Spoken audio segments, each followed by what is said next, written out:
Hoy es un poquito diferente, no seguimos la serie a través de la Biblia, sino que me voy a dirigir especialmente a aquellos que estáis en el camino de la fe, pero todavía no estáis dudando de si realmente esto es lo que es o vengo para acompañar a, obligado por, y bueno, así la hago, lo hago feliz y ya está. A vosotros específicamente me quiero dirigir hoy. Lo voy a hacer con una serie que a mí me gustó bastante. Se llama Inside Man. Tenemos aquí una foto, Inside Man, y es una serie de Netflix y habla de... Son 4 capítulos, es británica. Me gustan las británicas porque las entiendo mejor que las americanas. Y habla... El protagonista es un pastor, ¿vale? Entonces me resulta curioso ver una serie, una película de un pastor. ¿Le pasa lo mismo a los médicos? ¿Series de médicos? No os gusta, no os gusta. ¿A los abogados? ¿Ver series de abogados? Sí. ¿A los profesores? ¿Ver series de institutos? Sí, ¿por qué no? A mí me hace gracia verlo, aunque la realidad, la ficción a la realidad, pues claro que sí. Pues esta serie es muy curiosa. A ver, tienes que ver Netflix con el dedo en el gatillo, ¿no? ¿Sabes a qué me refiero? A pasarlo para adelante rápido, ¿no? Hay momentos en que hay que pasar para adelante rápido, ¿no? Porque si no, no puedes ver la tele, casi. Tienes que tener el dedo ahí siempre en el gatillo. Por eso me cuesta a veces ir al cine, porque no hay... Y te ves ahí... Dale, pásame las palomitas, ¿vale? Porque no hay forma de darle para adelante, ¿no? O sea, que la tele normalmente con el dedo en el gatillo podemos verla y esta serie se puede ver tranquilamente con el dedo en el gatillo. Sin haceros demasiado spoiler, la serie vale la pena porque hace una cosa muy curiosa. Los protagonistas son un pastor, una profesora particular, una periodista y un asesino que además es profesor de criminología y en la cárcel soluciona crímenes para redimir su propio asesinato, su propio pecado. ¿De acuerdo? Y lo que creo que lo hace más interesante es que la mayoría de personajes principales son a la vez súper bondadosos y buenos y a la vez súper malos. Y en cierta forma resuena en nuestro corazón, que tenemos una parte buenísima y de repente sale de nosotros, vomitamos, ¿verdad? Lo que no tiene que vomitar nos sale, los demonios por el cuerpo, ¿me entendéis? Tenemos esa parte. Así que cuando la vemos, en cierta forma, nos identificamos con esa ambivalencia de la naturaleza humana. Y la serie a veces es un poco inverosímil. Es difícil aceptar que personas normales puedan caer tan bajo. Y por otro lado, todos sabemos que en situaciones límite, en momentos muy extremos, seríamos, si no eres ingenuo contigo mismo, seríamos capaces de hacer lo que nunca pensamos que podríamos hacer. Somos capaces de... Imaginaos que un hijo va a ir a la cárcel, lo que harías para que no fuese. Imaginaros que os veis ante un adulterio flagrante. Imaginaos que estáis en una situación de vida o muerte o de guerra que no seríamos capaces de hacer en una guerra, ¿no? En situaciones donde nadie nos ve o en situaciones donde nadie nos ve y sabemos que si no nos aprovechamos nosotros se va a aprovechar otro. En el primer servicio digo, ¿qué haríamos? Y dice, aprovecharme. ¿Vale? ¿Qué haríamos en situaciones límites? Y normalmente está relacionado con lo que más amas. Así que piensa qué no serías capaz de hacer por aquellas personas que más amas y obviamente por ti mismo para salirte de. Hay algunas personas que dirían, yo nunca llegaría a eso, yo nunca haría algo así, ¿no? Y mientras que ves las series, pues siempre te estás pensando, ¿llegaría yo ahí? ¿Sería yo capaz de? Los que somos menos ingenuos con nosotros mismos y sabemos que somos capaces, dependiendo de las circunstancias, de prácticamente cualquier cosa, sabemos que todos tenemos una oscuridad profunda en nosotros y por eso somos capaces de empatizar con estos personajes. Aunque esta oscuridad, de forma general, no la tenemos muy presente porque, como dice C.S. Lewis, lo que hacemos es culpar a la culpabilidad colectiva, a la sociedad. Siempre culpamos a la sociedad, siempre culpamos a los que están en cargo, como si mucho de la culpa de la sociedad no fuese la suma de nuestras propias faltas. Eso lo obviamos y siempre nos fijamos en la culpa de la sociedad para poder vivir con nosotros mismos de una forma más tranquila. C.S. Lewis decía que la culpabilidad colectiva nos hace olvidarnos de nuestra culpabilidad personal. Así que en la serie hay una frase que me pareció súper interesante. Dice así, es el profesor criminalista en la cárcel diciéndole a la periodista: todo el mundo es un asesino, Beth. Todo lo que se necesita es una buena razón y un mal día. Lo repito. Todo el mundo es un asesino, Beth. Todo lo que se necesita es una buena razón y un mal día. Y si eso es cierto, y hay otra vida, ¿cómo podemos relacionarnos con un Dios perfectamente bueno, absolutamente bello, apartado completamente del mal? ¿Cómo nosotros podemos relacionarnos con un ser así? ¿Cómo nosotros, ya no lo malo que somos capaces de hacer, sino la bondad que sabemos que no queremos hacer? Por ejemplo, piensa en la gente que quieres. ¿Necesita un favor? ¿Harías ese favor? Sí. Pero si lo necesita durante mucho tiempo, cuidar a tu madre, ayudar a tu hermano, cuando se alarga en el tiempo, yo sé que no sería capaz de hacer cualquier cosa. ¿Cómo nos podemos presentar cuando sabemos no solo la maldad que hay, sino la bondad que no quiero hacer? Presentarnos en la otra vida ante un Dios absolutamente amoroso, absolutamente bello y apartado del mal. Dice el Salmo 5:4, porque tú no eres un Dios que se complace en la maldad. El malo no habitará junto a ti. El malo no vivirá junto a ti. ¿Qué esperanza tengo yo de convivir con Dios en la otra vida? ¿Qué oportunidad tengo sabiendo la oscuridad que hay en mí, mi incapacidad de no hacer el bien siempre? Lo que me viene a la cabeza, lo que me viene a la boca, no soy capaz de controlarlo. ¿Cómo me voy a encontrar con el creador de todo, que es absolutamente bueno? Hay otro salmo que tiene más de 2500 años. Dice así, Salmo 143:2. Y no entres, obviamente Dios, en juicio con tu siervo. No me pongas en el tribunal, porque no se justificará, no será justo delante de ti ningún ser humano. Da igual lo bueno que te creas, las buenas cosas que hayas hecho, lo mosquita muerta que seas, que no hayas matado nunca una mosca, que delante de un Dios absolutamente bueno no puede ser justificado. Y esta idea se incrementa en la serie que estás viendo, que os estaba contando, con la banda sonora. Escuchar esta banda sonora se me ha quedado grabada.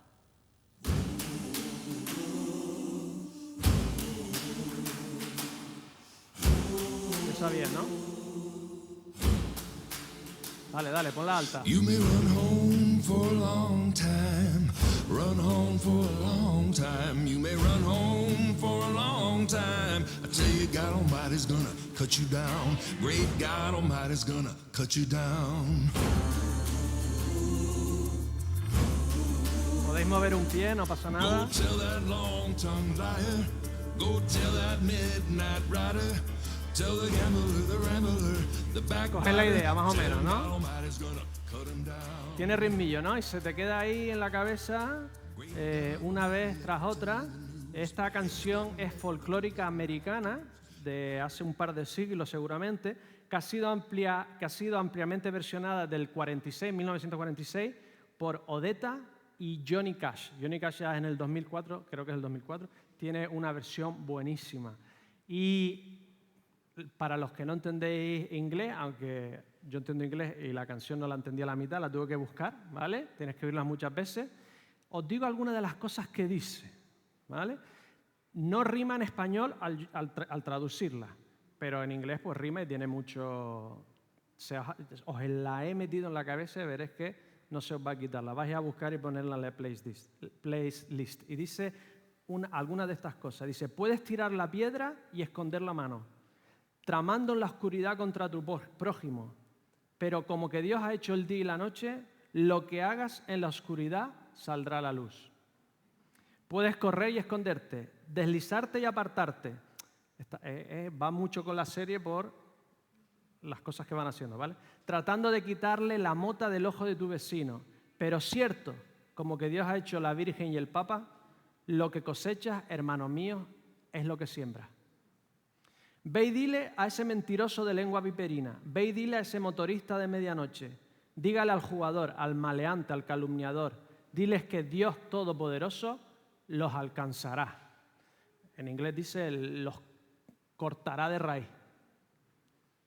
La canción básicamente dice que por mucho que uno corra y crea que las acciones no tienen consecuencias, al final, de alguna forma, Dios alcanzará al malo, que no se saldrá con la suya.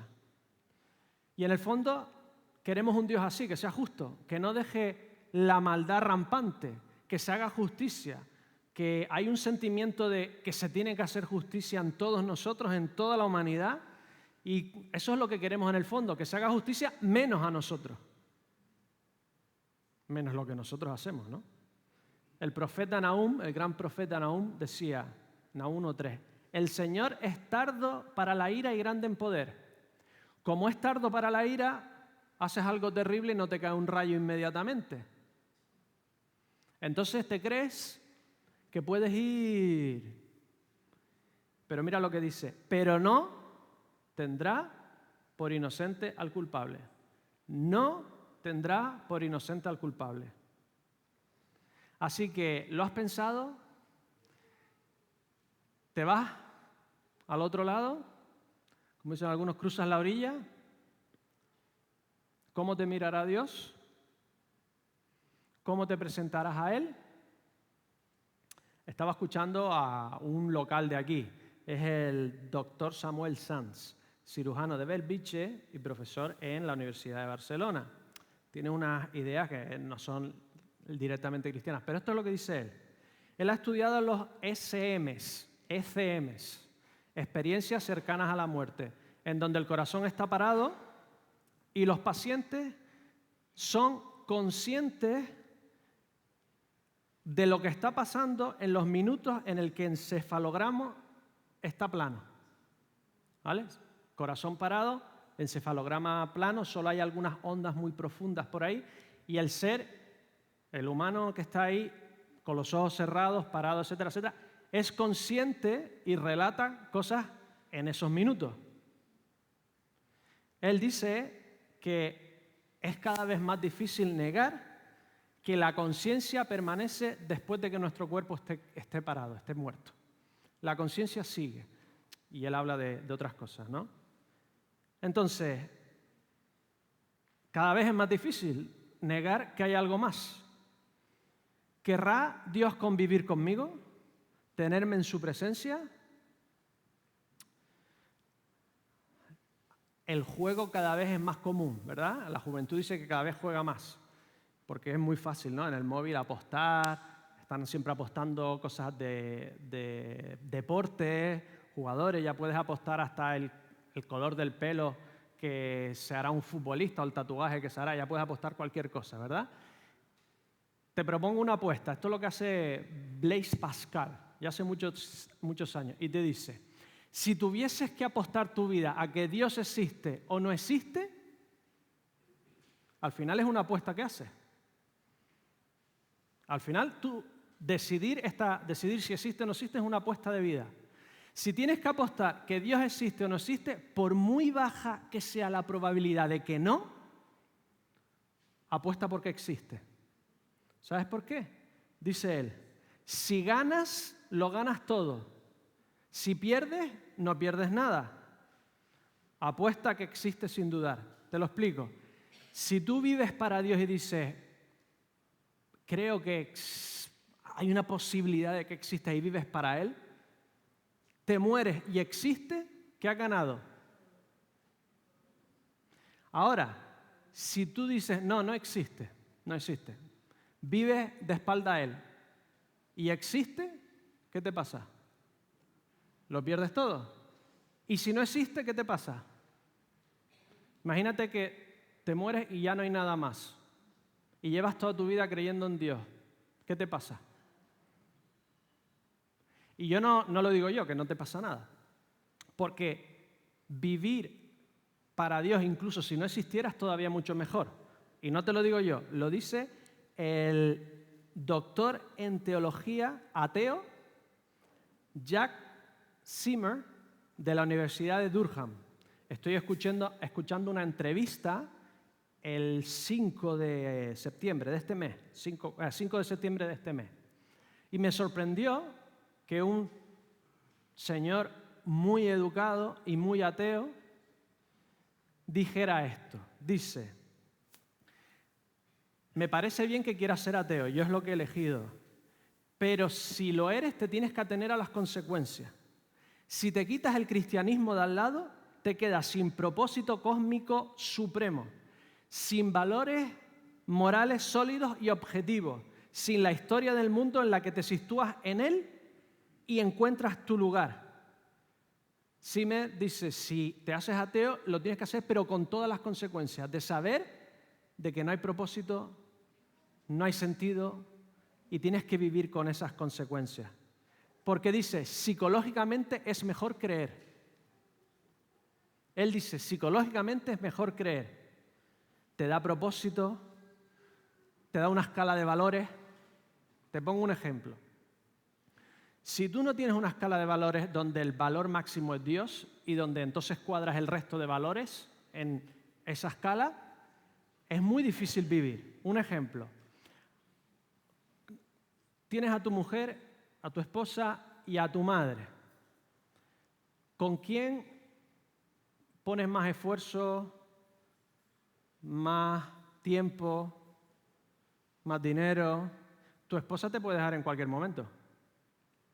Pero tu madre, hasta que se vaya a la tumba, va a estar contigo. ¿Con quién? Como no tienes una escala de valores, ¿qué haces? Lo que mejor me sienta, lo que menos me hace sentir culpable. Como no tienes una escala de valores, siempre estás chocando unos con otros.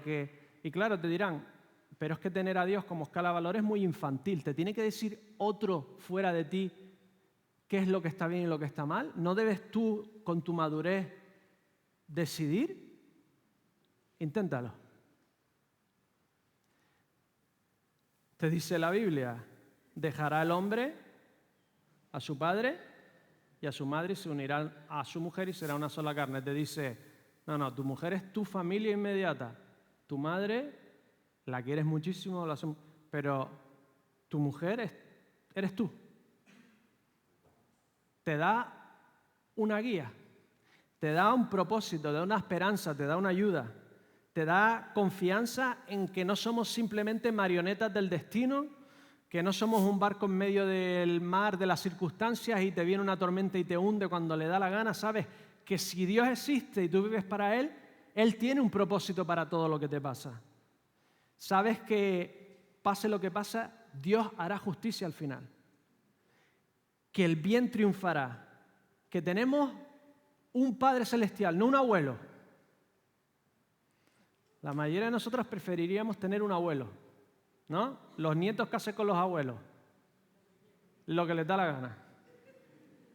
Y con los padres, lo que pueden, ¿no?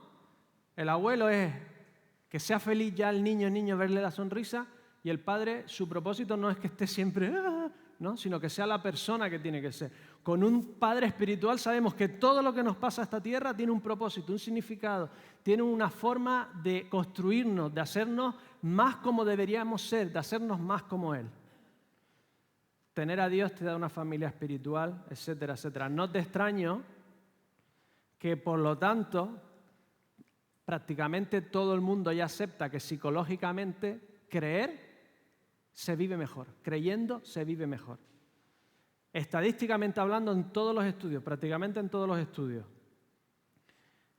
asistir asiduamente a una comunidad de fe, estadísticamente hablando, en la mayoría, algunos somos unos miserables viniendo aquí todos los domingos, pero generalmente hablando, viniendo asiduamente a una comunidad de fe, te rebaja la tensión arterial, aumenta la esperanza de vida, te hace superar más rápido los traumas, te hace ser más generoso con los demás y, en definitiva, aumenta tu nivel de satisfacción personal. Si haces la apuesta, ¿por qué tendrías que apostar? Dice Voltaire, si alguno sabe francés, lo pronunciará bien. Voltaire, ¿no? Era anticlerical, totalmente anticlerical, pero creía en Dios. Y mira lo que dice. No lo voy a decir, lo va a Dieu decir n'existe Siri. pas, il faudrait un vent. Vale, Siri lo dice otra vez. Dieu n'existe pas, il faudrait un vent. Yo no entendí nada, pero dice, si Dios no existiera, sería necesario inventarlo. En su célebre carta al príncipe Federico Guillermo de Prusia, en 1770, le dice, si Dios no existiera, habría que inventarlo, pero toda la naturaleza clama que existe una inteligencia suprema, un poder inmenso, un orden admirable y todo lo que nos enseña nuestra propia dependencia de Él. ¿Qué apuestas? ¿Dónde pones la ficha? ¿Dónde vas a poner las probabilidades? Pero claro, si lo haces solo por probabilidad, no de corazón, no con confianza, Dios se va a dar cuenta, ¿no? O sea, si lo haces solo por, dice Richard Dawkins, uno de los ateos más famosos, yo honestamente no creo. Si existe Dios, valorará mi honestidad. ¿Vale? Lo curioso es que Richard Dawkins también dice, cuando te estás acercando a la muerte, hasta los ateos creen. O sea, que cree, está siendo honesto o en el fondo no quiere creer. ¿Está de verdad siendo honesto intentando ver si Dios existe o es que en el fondo no quiere que exista? Porque claro, te lo pregunto a ti, ¿estás dudando o en el fondo no quieres qué? Porque si existe, tienes que vivir de una forma determinada. Pierdes autonomía total. Tienes que vivir agradecido a, de acuerdo a. En cierta forma es mucho más cómodo que no exista nada. Todo lo que haga uno aquí, ¿qué más da? Otro filósofo muy conocido, Thomas Nagel, de la Universidad de Nueva York, dice esto. Quiero que el ateísmo sea verdad y me inquieta el hecho de que algunas de las personas más inteligentes y mejor informadas que conozco sean creyentes. Me fastidia que los inteligentes crean. No es solo que no creo en Dios y naturalmente espero tener razón en mi creencia, espero que no haya Dios. No es solo que no creo, sino que espero que no haya Dios. No quiero que haya un Dios, no quiero que el universo sea así. O sea, no es que crea o no crea, es que no quiero que exista, no quiero tener que vivir sabiendo que hay uno, que tengo que darle cuentas al final a alguien, que las cosas que hago al final tienen consecuencias. Es que no quiero. Porque sí, Dios valorará tu honestidad, pero ¿estás siendo realmente honesto? ¿Has buscado realmente a Dios? Porque si no lo has hecho realmente, lo de sentarte con un whisky en tu casa y hacer un ejercicio introspectivo, mirarte por dentro y decir, ¿existe o no existe? ¿Existe? Nah, no existe. Vale, ¿no? Eso no va a ser contado como una virtud de honestidad. ¿Has buscado realmente a Dios? ¿Te has realmente puesto a buscarlo de verdad? Solo un ejercicio honesto y de todo corazón buscando a Dios podría ser contado por Dios como honestidad. ¿Sabes cuál es el problema de Zimmer? El filósofo inglés. Y me cae bien, un tío guapetón, habla muy bien. Me cayó súper bien. El problema de Zimmer es que no puede desempatar. Te lo explico. Él tiene muchísimas buenas razones para creer en Dios y muchísimas buenas razones para no creer en Dios. Y no es capaz de desempatar. Por lo tanto dice, no creo. Pero, ¿qué pasa si te dijera que es imposible racionalmente desempatar?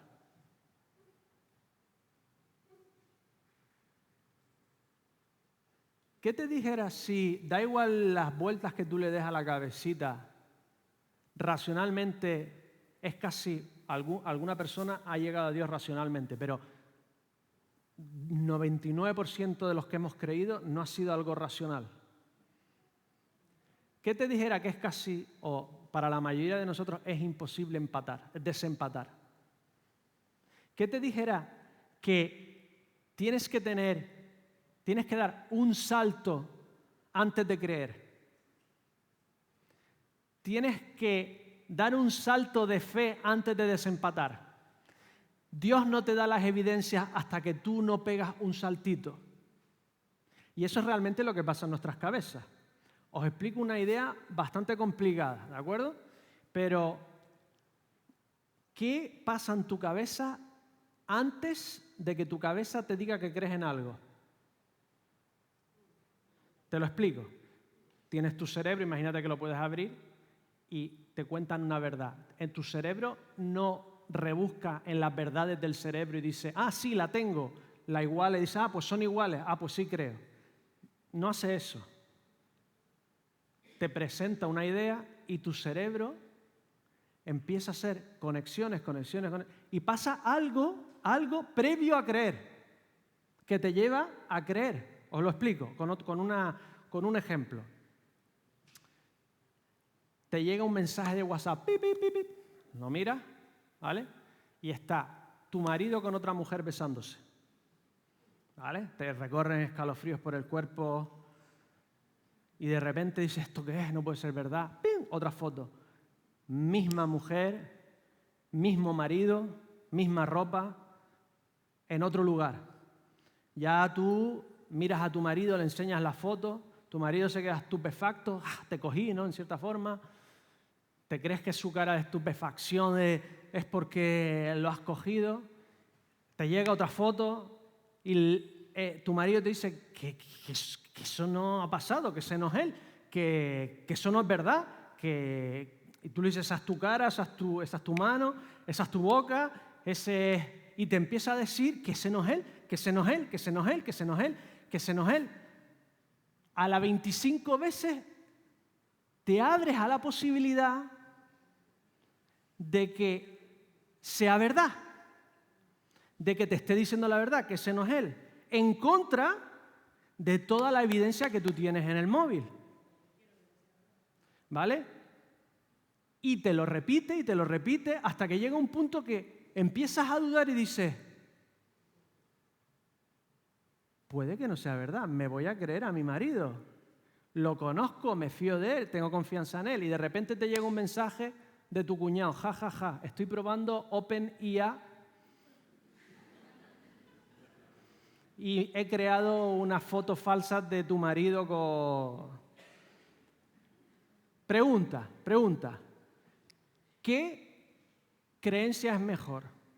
¿La que te la creíste sin tener evidencias o la que te creíste cuando tu cuñado te dijo que era una broma? ¿En qué creencia tienes más confianza? ¿En qué creencia la otra persona se siente más cerca de ti? ¿Cuál es mejor? Si no te lo creíste, tu relación nunca va a ser igual. Nunca. El ejemplo es ficticio, no creáis que... ¿Vale? Totalmente ficticio. Hay un tipo de creencia previa a la evidencia que es mejor que creer por evidencia. Hay un tipo de confianza que es mejor que saber. Esto es lo que leyó Tino. Hebreos 11:6. Pero sin fe es imposible agradar a Dios porque es necesario que el que se acerca a Dios crea que le hay y es galardonador de los que lee. No te dices que creas y no lo busques y no lo compruebes. Yo no te estoy diciendo da el salto de fe y cáete en el vacío toda la vida. No, da el salto de fe y verás que Dios te empieza a mostrar las evidencias, pero no le da la gana de mostrártelas antes de que tú des ese paso de fe. Antes de que recibas ese regalo que te está dando, de darte la oportunidad de darte fe en Él. No lo va a hacer. Hay que saltar. Y vas a caer. En algún momento vas a poner los pies en el suelo y te vas a dar cuenta que era verdad. Que Dios estaba ahí. Que Dios te estaba esperando. Que solo estaba esperando a recogerte. Y no lo estás haciendo a ciegas totalmente. ¿Por qué te abriste a la posibilidad de que tu marido estuviese diciendo la verdad? ¿Por su cara? ¿No? ¿Por su repetición? ¿Porque te lo asegura? Oye, aquel que te trae a la iglesia medio arrastrado, piensa tú en alguien que quieras de verdad y confíes en esa persona de verdad, no en cualquiera. No confíes en mí ni el que te quiere vender la Thermomix. Confía en alguien que te quiere de verdad. Pregúntale si es verdad que Dios es real en su vida. Dile que te lo repita. Indaga. Díselo a una persona que confíe. ¿De verdad existe Dios? ¿De verdad te habla? ¿De verdad se relaciona contigo? Yo te cuento mi experiencia rápidamente. Yo creí en Jesús de pequeño por razones muy egoístas, porque quería ir al cielo y evitar el infierno. ¿Ha pasado a alguien más de pequeño o de grande? Totalmente lícito, y te trae gran consuelo. Fantástico. Y en la adolescencia uno se batalla si eso es verdad o no es verdad. ¿Por qué? Porque siempre la adolescencia te hace tender a contradecir todo lo que tus padres te dijeron para madurar, ¿no? Tiene una parte buena que es hacer tu propia persona, pero una parte que empiezas a dudar hasta las cosas que son verdad. Y llega un punto en que te convences que, oye, un montón de cosas que me enseñaron son verdad. Amar a la familia, trabajar duro, ser responsable, creer en Dios. Y me di cuenta y empecé a creer y empecé a yo mismo hacer esa fe, que era como una fe en plan de emergencia, a hacerla más diaria, más algo de vivir, querer vivir para Dios. Y empecé a conocer a Jesucristo, empecé a relacionarme con Él, empecé a leer de Él, y ¿sabes qué? Se ha convertido en lo más real que tengo. Si me dices que vosotros sois una inteligencia artificial que es un holograma que estoy viendo, oye, pues vale. Lo más real que yo tengo es que Dios realmente existe y se relaciona conmigo. He pasado de creer por emergencia a disfrutar la realidad de la existencia de un Dios que se ha hecho carne. Y a disfrutar de saber que vino aquí a esta tierra para perdonar todos nuestros pecados, para morir por todos nuestros pecados, por todas las cosas malas y por todas las buenas que no hago. Y me siento increíblemente perdonado y me siento increíblemente liberado. No hay una forma más liberadora de vivir esta vida, sabiendo que me va a perdonar todo el pasado y que me perdonará todo del presente y del futuro. Y cuando me vienen, ¿te acuerdas de algunas cosas que te vienen que dices tú, menuda metedura de pata? Ojalá me hubiese tragado la tierra, ¿no? Y dices tú, Señor, perdónalo, Señor, compénsalo, Señor, cúbrelo, Señor, hazlo bien.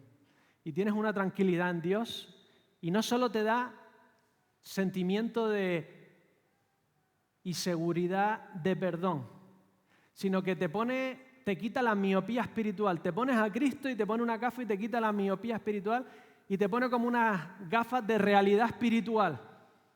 Y de repente empiezas a amar tanto a Dios que empiezas a amar a los demás más.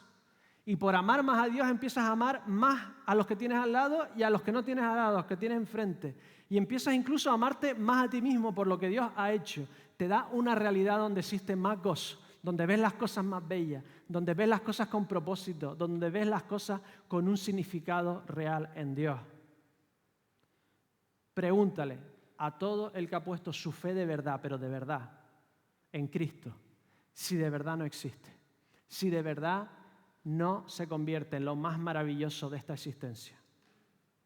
Y a pesar de las circunstancias, muchas veces, a pesar de que la vida te dé bofetadas, a pesar de que te pasen cosas increíbles, puedes ir a Dios y Él te sigue diciendo, estoy aquí, te amo, tengo un propósito, no te preocupes, volverás a verlo, volverás a verla, no te preocupes, estoy aquí. Esto solo es una minucia en todo lo que te voy a dar en la eternidad, esto solo es un momento pasajero, confía en mí, tengo un propósito para ti.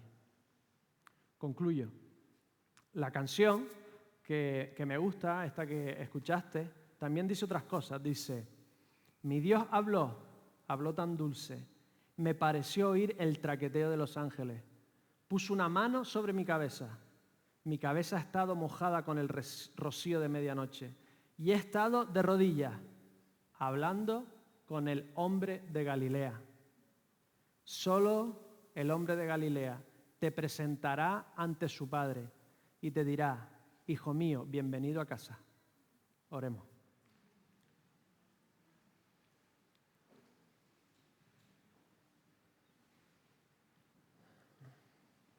Dios de los cielos, creo, ayuda a mi incredulidad. Señor, quiero saltar, Señor, y quiero que me abraces. Señor, quiero creer. Señor, quiero tener una oportunidad contigo. Quiero que me cambies. Quiero verte, Señor, con los ojos del alma.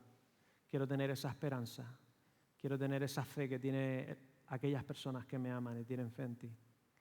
Señor, ven a mi vida. Señor, acércate más a nosotros. Señor, ayúdanos a dejarte hacer en nosotros. Ayúdanos a acercarnos a ti, parecernos más a ti, Señor. Te pido, Señor, en esta mañana, que si alguno no te conoce haya hecho esta oración, Señor. Te lo pido todo en el nombre del Señor Jesús. Amén. Nos ponemos de pie para cantar esta canción.